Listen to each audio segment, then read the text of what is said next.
Okay, I'm going to show you guys how to sear salmon. Make sure you get a nice crispy skin on it. Cook it properly. We're going to do it in a pan. You don't need a non-stick pan to sear salmon and have it, if you do it right and you follow the instructions, you don't need a non-stick pan. Can you use a non-stick pan? Will it make your life easier? Sure. I prefer cast iron. That's what I use at home. You can also use a stainless steel pan like a, let's see, like an all-clad. I use all-clad at home as well. And it'll work in all those pans. But I prefer cast iron if I get the chance. It's my preferred cooking vessel for almost anything. What you want to do to have some success here, to not have it stick, you really want to dry everything out here. So I have some paper towel on the bottom. We're going to make sure we dry off the flesh, everything we can to make sure this is as dry as possible. Moisture is going to create steam. Steam is going to give you a soggy skin. It also cause your fish to stick. So this skin is really nice and dry. So we'll season the flesh side here with some salt and pepper. It doesn't matter how much you put on. Go heavy on it because a lot will stay behind in the pan. So this pan's been preheating for a couple minutes now. It's on my stove. It's a 6 out of 10. So I've had this heating for a while to make sure it's thoroughly heated up. We're going to use some vegetable oil. Don't use olive oil. It has a very low smoke temperature, smoke point. It can get bitter if it has too much high heat. So we're going to put in 2 tablespoons, 3 tablespoons of oil. We're going to get this to coat the pan a good bit. I'm not going to turn on the fan so you can hear what I'm doing. You can hear me talk, but if you have a little vent system, go for that for sure.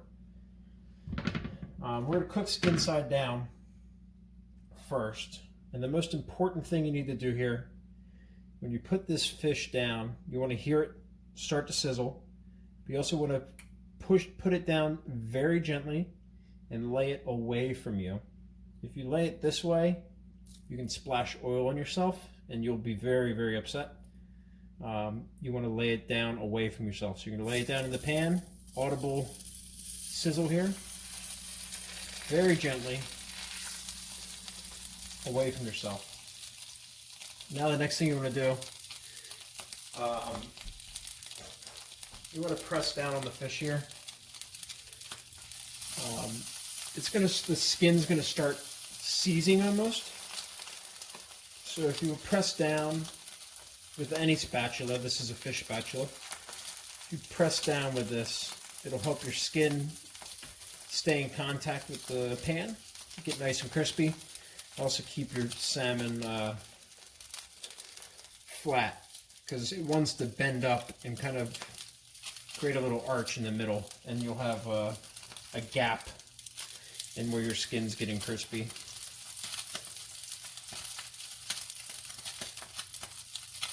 Again, this isn't violent cooking. You should take your time. There's no rush here. I'm only doing 1 piece of salmon just to show, but if you were cooking for yourself and your significant other or whoever, just do them side by side. Just make sure you pick a pan that's big enough to hold both of them very comfortably. If you try to squeeze in 2 big pieces of salmon in a tiny little pan, it'll cool the pan down too fast, and you'll end up with some soggy skin and it'll stick. Again, another reason why I like cast iron is it holds its heat well. It won't cool down too fast. Once the cast iron's hot, it stays hot. So like I said, I'm just going to keep pushing down here just ever so lightly, just to make sure that skin's in contact. I'm moving the pan around a little bit. There's an ever so slight tilt this way. So I'm just making sure the oil's staying up while touching the fish. You'll see it starting to cook on the side. And that's kind of like, you can kind of gauge where we're at here. So it's nice and crispy on the bottom. We're going to keep cooking it. We're going to try to go 3/4 of the way up the fish as we cook it. Once it gets 3/4 of the way up, we'll flip it over and we'll finish it off. Another successful tip for cooking any protein, honestly, chicken, beef, fish, doesn't matter. Bring it out of the fridge about a half hour before you want to cook it. That'll help bring it up closer to the temperature you want to have it at when it's all said and done. If it comes right out of the fridge and it's 40 degrees, it's just going to take longer. If it sits out for a half hour and it's up to 60, you'll be in better shape.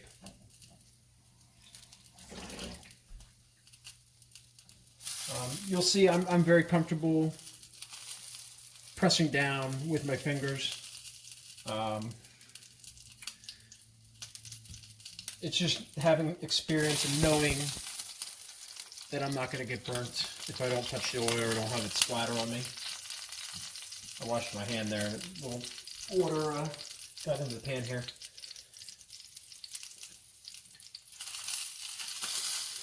We're halfway up here now. We're almost there. If you like your fish on the rarer side, you could probably flip it now, cook it for another minute or two, and you'll be good. We're going to go for a nice medium. That's kind of where I like my fish. See how the skin isn't sticking at all? That's, again, another benefit of having cast iron. But I promise you, if you had a nice preheated pan and you dried off your skin really well, whatever pan you were using, you would be all right. It wouldn't stick.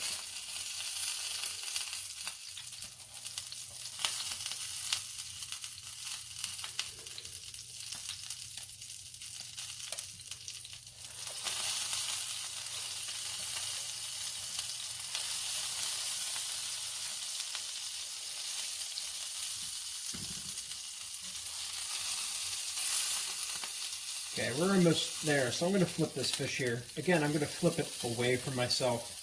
Don't flip it towards yourself. That's how you can end up getting burnt.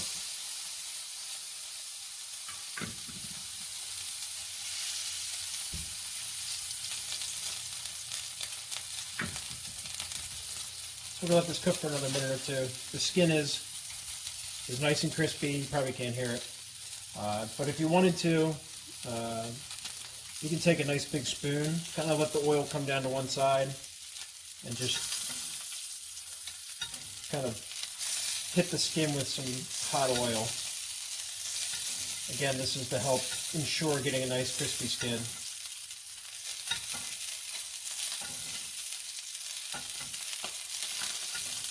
Also helps cook evenly. So I'm cooking with hot oil from the top, cooking with a hot pan from the bottom.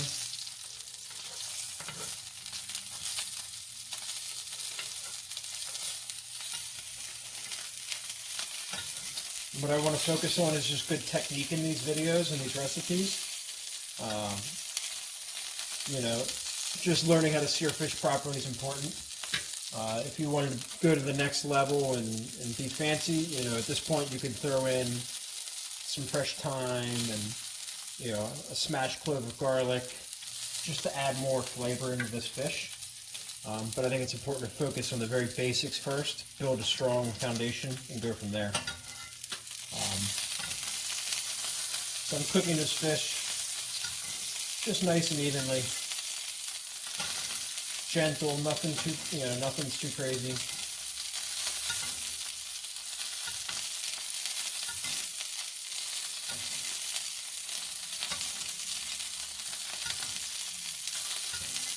Do you have to baste the fish in oil? Absolutely not. You don't have to. But like I said, this is just going to give you a nice, really crispy skin.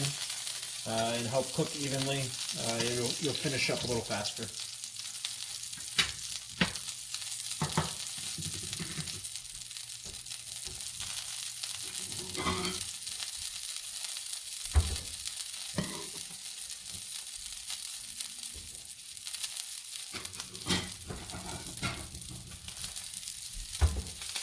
So I'm going to say this fish is done here. Fish spatula, it's got holes in it so you can, so no liquid gets trapped under your spatula and your fish. Move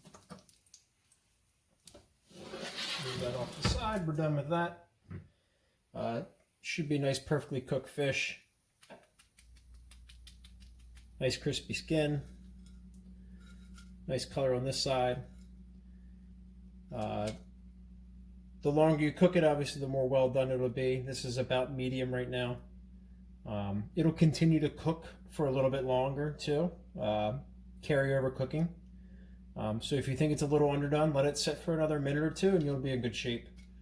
But yeah, nice crispy skin, nice temperature. If you have a meat thermometer, you probably want to take the temperature, the thickest part of the fish. 120, 130, you're in good shape. That'll be a nice moist piece of salmon. If you want a little more well done, you're looking for like 140. But yeah, we're gonna let this sit and we'll finish up our risotto and then we'll plate everything in a little bit.